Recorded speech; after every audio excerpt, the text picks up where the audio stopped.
It's calming. It is when I'm at my best when I play chess. I'm most giving, most reasonable, most patient, most understanding, most thoughtful when I'm playing this game. This game has a lot of aspects to it. It's only 64 squares. The squares are limited, but what you can do in those 64 squares is unlimited.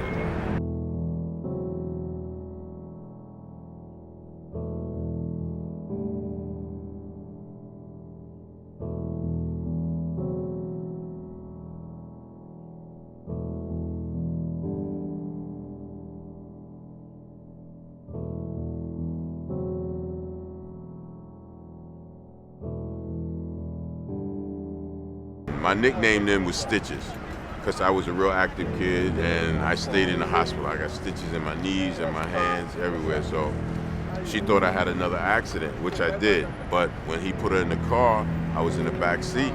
She kept saying, "What happened?" And I had a big towel over my head. And he told her, "Lift the towel." She's like, "What happened?" She said, "Just lift the towel." And it's the first time I seen my mother cry. She lifted the towel and she just started crying. And I was numb. I couldn't feel anything.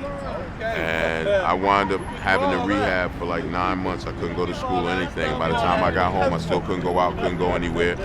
So I wound up watching a lot of TV. But when you're young and you get hurt, your relatives whisper, and they don't understand how loud they whisper.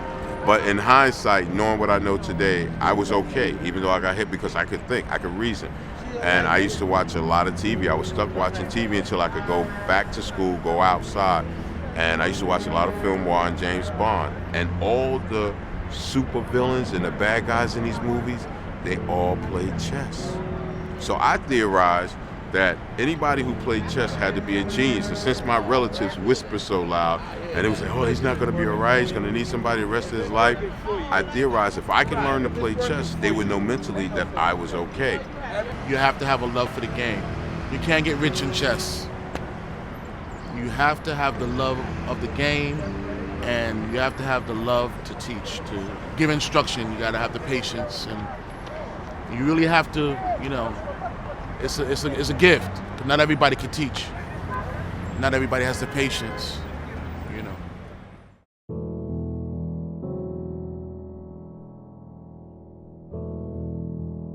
Learning to play, taking a lot of losses, learning the intricacies of the game, it's wonderful. And this takes you away. When you play this game, it's a lot like life. That means you have to make the right decision. If you make the wrong decision, it costs you.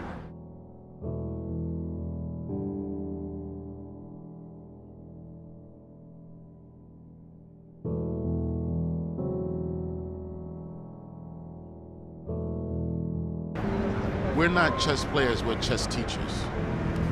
Okay.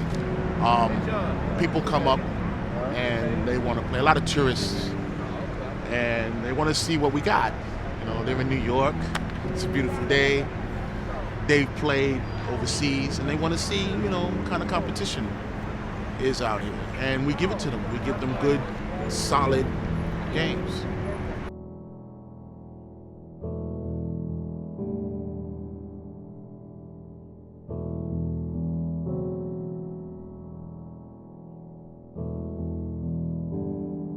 This builds patience.